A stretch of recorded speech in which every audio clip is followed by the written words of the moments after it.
नमस्कार, क्या हाल है सभी के। दिस इज खुशवंत फतनानी, आप लोगों का educator for physics for JEE and NEET. हम लोग आज की क्लास में डिस्कस कर रहे होंगे नीट 2021 के फिजिक्स के कुछ सवाल। Part wise will be going one by one. तो पहले पार्ट में पहले के 6 सवाल हम देख रहे होंगे, ठीक है। शुरुआत करते हैं, लेट अस गेट गोइंग। मैं आप लोगों के लिए अभी पहला सवाल लगा ही रहा था, तो यहाँ पर शुरुआत करते हैं पहले सवाल से। उसके पहले quick insight into the front screen जो कि आपने देख ही लिया है ना। With an experience of teaching for 6 years around in इस क्षेत्र में, have been working along with students, have worked with Akash Coaching Institute, currently working with Institute of Medical and Engineering and an academy. Got to be awarded as the best student and gold medalist in my college. Got to be the director's fellow as I was graduating from IIT Gandhinagar, and was a university topper in a batch of around 5,000 students in VIT, है ना. Also worked as a researcher at NTU Singapore and at HPCL Bangalore.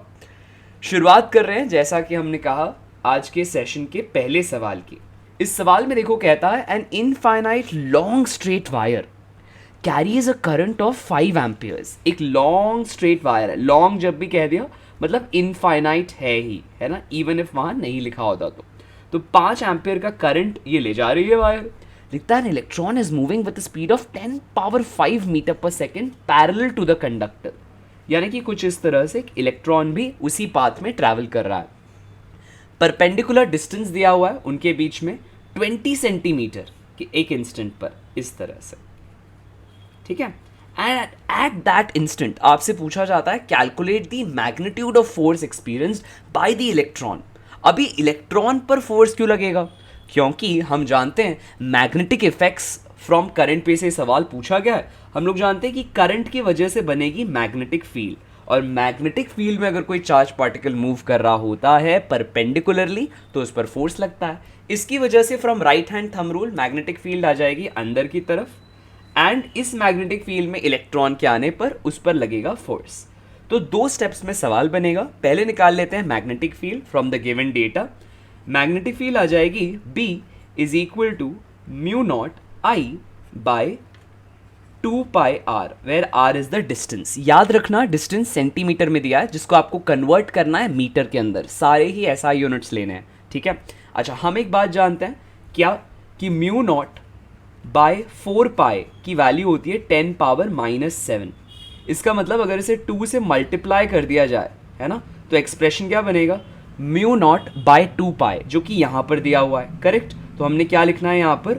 2 into 10 power -7, यानी कि substitution कर दिया। सबसे पहला काम, आई की वैल्यू 5 एम्पियर दी हुई है और रेडियस दिया हुआ है, यानी कि जो distance between the charge particle and current as 20 centimetre, यानी कि 1/5, which comes as 25 into 2 into 10 power -7, that is 50 into 10 to the power -7। क्या आ रही है ये? मैग्नेटिक फील्ड इन टेस्ला, ठीक है। अब हमारा काम है इस मैग्नेटिक फील्ड में चल रहे चार्ज पार्टिकल पर फोर्स निकालना, जिसकी हम वैल्यू बचपन से सीखते आ रहे हैं। अरे सर, बचपन से और नहीं तो क्या, 2 साल हो गए भाई तैयारी करते हुए, हाँ।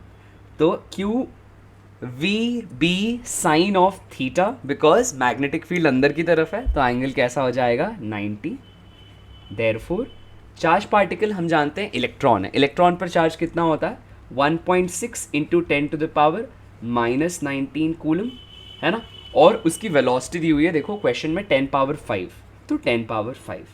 मैग्नेटिक फील्ड भी अभी हमने निकाली 50 इंटू 10 पावर -7, राइट। तो अब जब इनको मल्टीप्लाई करते हैं, देखते हैं आंसर क्या आता है ना। तो वी विल गेट आंसर कुछ ऐसा आ रहा होगा, देखो 1.6 को हम लिख सकते हैं 16/10 इंटू 50, है ना, इंटू 10 टू द पावर -19 -7 + 5, यानी कि हो जाता है -2 और -21, है ना, ऐसा कुछ 10 के पावर में। और यहाँ पर आ रहा है 16 × 5 = 80। यस, अभी ये 0 के साथ एक पावर कैंसिल हो जाता है, तो हमें मिल जाएगा 8 इंटू 10 टू द पावर -20। क्या क्योंकि फोर्स है, so this is Newton. Answer कौन सा हो गया? Option number 4। इजी था क्वेश्चन। क्या किया हमने? 2 स्टेप में सॉल्व किया। पहला स्टेप, आपने मैग्नेटिक फील्ड कैलकुलेट किया, उस मैग्नेटिक फील्ड की वजह से you calculated the force which came as 8 × 10⁻⁻⁻20 newtons. Easy था बहुत सवाल। आगे बढ़ते हैं अगले सवाल पे। देखो अगला क्वेश्चन क्या कहता है। लिखता है एक बॉडी है जो सिंपल हार्मोनिक मोशन एग्जीक्यूट कर रही है।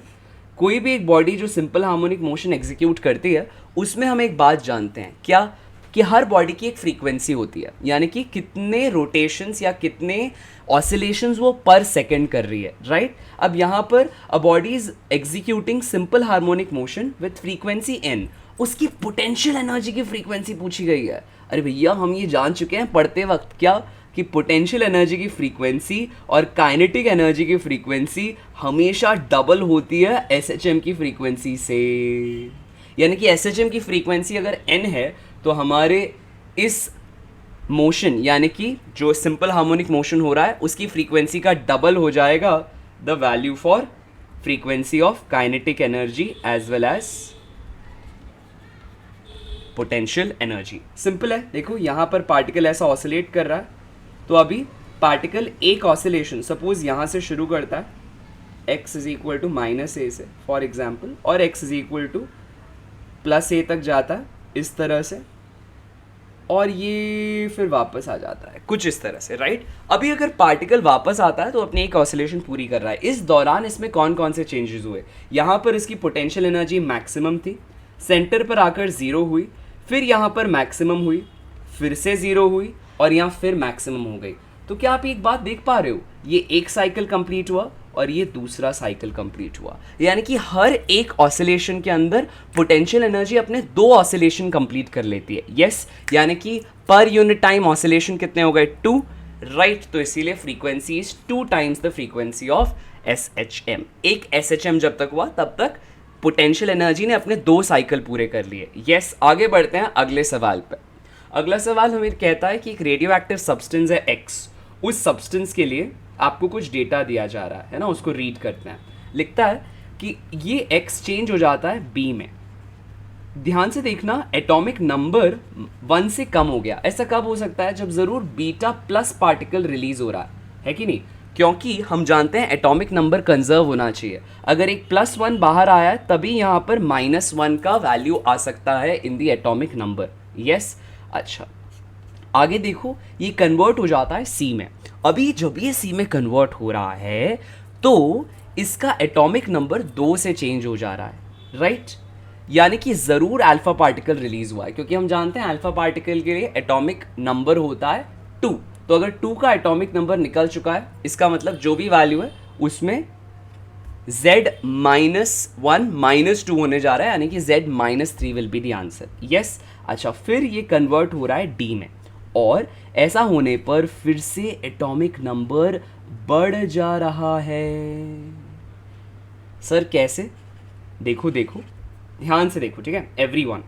सबसे पहले यहाँ पे एटॉमिक नंबर 1 से कम हुआ, फिर यहाँ पे एटॉमिक नंबर 2 से कम हो गया, तभी Z -3 हुआ। उसके बाद एटॉमिक नंबर 1 से बढ़ गया। ऐसा तभी हो सकता है जब बीटा नेगेटिव यानी कि एक इलेक्ट्रॉन रिलीज हो रहा है। करेक्ट करेक्ट, हम लोग ये प्रिंसिपल सीख चुके हैं पढ़ते वक्त कि जब भी कभी बीटा प्लस रिलीज होता है तब Z का वैल्यू घट जाता है 1 से, ठीक है। जब अल्फा रिलीज होता है तब Z का वैल्यू घट जाता है 2 से, और जब बीटा नेगेटिव रिलीज होता है तो Z का वैल्यू 1 से बढ़ जाता है बाय कंजर्वेशन ऑफ मास, है ना। बहुत सिंपल सा सवाल था। तो सबसे पहले बीटा पॉजिटिव रिलीज हो रहा है, फिर अल्फा और फिर बीटा नेगेटिव, यानी कि ऑप्शन कौन सा हो जाता है? ऑप्शन नंबर बी हो जाता है अपना करेक्ट आंसर। यस, अगला देखते हैं। Escape velocity from the earth surface is v। The escape velocity from the surface of another planet having a radius 4 times that of the earth end of the same mass density. क्या होगा? मतलब escape velocity और radius के बीच का हमको relation चाहिए तब जब डेंसिटी कांस्टेंट हो। अब हमको एक फॉर्मूला पढ़ाया जाता है कि sir escape velocity is equal to √2gm/r। क्या मैं इससे ये कह सकता हूँ कि escape velocity is proportional to m/r का पावर 1/2। यस, अब हम एक और बात जानते हैं। क्या जानते हैं? कि कभी भी whenever we have to calculate density, तो डेंसिटी होती है मास पर यूनिट वॉल्यूम, और वॉल्यूम होती है किसी भी एक स्फीयर के लिए 4/3 पाई आर क्यूब। मतलब हम कह सकते हैं rho is proportional to m by r cube. Correct. अब रो कांस्टेंट है, तो हम यहाँ से कह सकते हैं कि r cube is proportional to m by rho. Rho तो कांस्टेंट है, तो इसको हटा दिया। इसका मतलब r is proportional to m power 1/3। क्या ये बात क्लियर हो रही है? बहुत सिंपल सवाल है। हमने क्या किया, रो का प्रोपोर्शनैलिटी था m बाय आर क्यूब से, वहाँ से r को सब्जेक्ट बनाया, राइट, और देखा कि उसका प्रोपोर्शनैलिटी मास पे किस तरह से है, राइट। या ये भी कह सकते हो कि मास की जगह आप क्या लिख सकते हो, सीधा आर क्यूब, राइट। मास की जगह आप लिख सकते हो सीधा आर क्यूब, क्योंकि ये तो कांस्टेंट है डेंसिटी। यस, तो will have mass is directly proportional to R cube because this is a constant. अब प्रोपोर्शनैलिटी का सबसे प्यारा फंडा ये होता है कि आप डायरेक्टली रिप्लेस कर सकते हो उन वेरिएबल्स को जो प्रोपोर्शनल है प्रोपोर्शनैलिटी इक्वेशन में। यानी कि यहाँ पर आप सही समझें, मास को आप रिप्लेस कर सकते हो आर क्यूब से। So r cube by r whole to the power of 1/2। Yes, cancellations होंगी फटाफट से। आर यहाँ पर 2 ज़ा, so escape velocity is proportional to r. Easy था, है ना? चलो, अब we get the answer as कि क्योंकि एस्केप वेलोसिटी डायरेक्टली प्रोपोर्शनल है, एस्केप वेलोसिटी डायरेक्टली प्रोपोर्शनल है आर के, तो जैसे ही आप ऑब्जेक्ट को प्रोजेक्ट करोगे फ्रॉम अ प्लैनेट जहाँ का रेडियस 4 टाइम्स है अर्थ का, तो वेलोसिटी भी कैसी हो जाएगी, 4 टाइम्स हो जाएगी उस प्लैनेट के लिए, है ना? क्योंकि रेडियस कैसा है, 4 टाइम्स है। डायरेक्ट प्रोपोर्शनैलिटी का रूल यही होता है, v2/v1 इज r2/r2, r2/r1, तो आंसर आ जाता है फटाफट से 4v। ईजी था बहुत सवाल। आगे देखते हैं अगले सवाल को। देखो, half life of radio active nuclide 100 hours दिया हुआ है। लिखता है fraction of the original activity that will remain after 150 hours. इसके लिए डायरेक्ट इक्वेशन है, हम लोग जानते हैं, activity of any radio active substance which is remaining is given by A is equal to A0 by 2 power n, where n is the number of half lives और given as time by t half, whatever time जो बीत चुका है upon t half। Logic बहुत easy था। क्या करना था, A by A0 is equal to 1 by 2 का पावर 100 आवर्स बीत चुके हैं, है ना, और हाफ लाइफ 150 है जैसा कि क्वेश्चन कहता है। ये ratio is nothing but equal to, देखो, fraction of original activity that will remain. तो ये अभी की एक्टिविटी है एट टाइम टी, और ये ओरिजिनल है, तो उसको हम कहेंगे वो फ्रैक्शन जो क्वेश्चन में पूछा जा रहा है, अभी की activity upon original activity. Easy था, है ना? दिस इज इक्वल टू 1/2 का पावर कैंसिल करोगे, ये आ जाता है 3/2 विच इज नथिंग बट 1/2 ऐसा कुछ गाना है ना प्यारा सा। चलो, ये लॉजिक क्लियर था सभी को, है ना, कि कैसे आंसर इज ऑप्शन नंबर 2 इस केस में, यानी कि 1/2√2। अगला क्वेश्चन है, a convex lens of A of focal length 20 centimetres and a concave lens of focal length B of 5 centimeter are kept on the same axis along with the distance d between them. If a parallel beam falling on A leaves B as a parallel beam, then the distance d between them will be। बहुत ही अच्छा सवाल है, देखोगे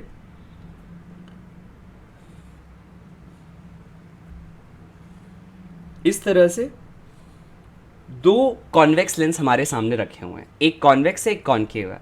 एक बात नहीं भूलनी है, क्या कॉन्वेक्स लेंस हमेशा कॉन्वर्ज करने का काम करता है और कॉन्केव लेंस हमेशा डाइवर्ज करने का काम करता है। तो यहाँ पर पैरेलल रे आई, ठीक है, हम जानते हैं कि इसके फोकस पे कॉन्वर्ज होने वाली है। इसके लिए we are given with the focal length कितना, 20। इसके लिए we are given with the focal length as 5, क्योंकि कॉन्केव है इसलिए नेगेटिव लिखा। अब जब भी पैरेलल रे आती है तो हमेशा कहाँ कॉन्वर्ज करती है, अपने फोकस पे। तो सपोज ये इस तरह से 20 सेंटीमीटर की दूरी पर कॉन्वर्ज करने वाली है, ठीक है। यहाँ पर ऐसा लाइट रे आ रही है, ठीक है। यहाँ क्योंकि बीच में एक लेंस आ गया, तो यहाँ पर जो इमेज बन रही है इसे कहेंगे a virtual object for the second lens. जो दूसरा लेंस है यानी कि कॉन्केव लेंस, इसके लिए ये एक वर्चुअल ऑब्जेक्ट का काम कर रही है। मतलब अगर वो लेंस बीच में नहीं होता तो यहाँ इमेज बन जाती, लेकिन क्योंकि ये लेंस बीच में आ गया तो अब इमेज नहीं बन पाई। और क्वेश्चन क्या लिखता है कि वो जो पैरेलल बीम आई थी, देखो if a parallel beam of light falling on A leaves B as a parallel beam, ये A था, ये B था, B को ही ये parallel rays की तरह निकल जा रही है कुछ इस तरह से। अरे सर, इसका ये मतलब हुआ कि इस ऑब्जेक्ट को, यानी कि जो कॉन्वेक्स लेंस ने सबसे पहली इमेज बनाई आई, वो एक वर्चुअल ऑब्जेक्ट का काम कर रही है। किसका काम कर रही है सर? वर्चुअल ऑब्जेक्ट का काम कर रही है। और ये वर्चुअल ऑब्जेक्ट पैरेलल बीम बन जा रहा है। क्या बन जा रहा है? पैरेलल बीम बन जा रहा है। और ऐसा तभी हो सकता है जब ये कहाँ पर हो? जब ये इसके फोकस पर हो। यस, तो यहाँ से हमें एक बात समझ में आ गई कि दिस टोटल डिस्टेंस इज 20 और ये वाला डिस्टेंस इज 5, बचा कितना? 15 सेंटीमीटर्स। इससे इजी सवाल नहीं हो सकता, है कि नहीं? लॉजिक बहुत सिंपल है कि कभी भी कोई भी एक रे जब कॉन्सेंट्रेट होने वाली हो कॉन्वेक्स की वजह से और उसके बीच में कोई नया लेंस आ जाए, तो अब के बार जो इमेज है वो इस नए लेंस के लिए एक वर्चुअल ऑब्जेक्ट का काम करती है ना? अब वहाँ वाली इमेज अगर पैरेलल हो जा रही है, इसका मतलब ही है, हम ये जानते हैं कि कोई भी लेंस अगर कॉन्वेक्स है और पैरेलल बीम आ रही है तो फोकस पे कॉन्वर्ज होती है। और अगर कॉन्केव लेंस में किसी एक पॉइंट से इमेज आती हुई प्रतीत हो रही है तो वो क्या हो जाती है? पैरेलल, है ना? It appears to be coming from a point, then it becomes parallel, जैसा कि इस केस में हो रहा है। या तो वो डायरेक्टली आ जाए, या तो it appears to be coming from a point, then it becomes parallel। ये फंडामेंटल को हमने यहाँ पर अप्लाई किया और फटाफट से आंसर्स निकालें। आज के इस सेशन को यहीं पर समाप्त करते हैं, आगे फिर मिलेंगे और सवाल बनाएंगे। तब तक के लिए गुड बाय।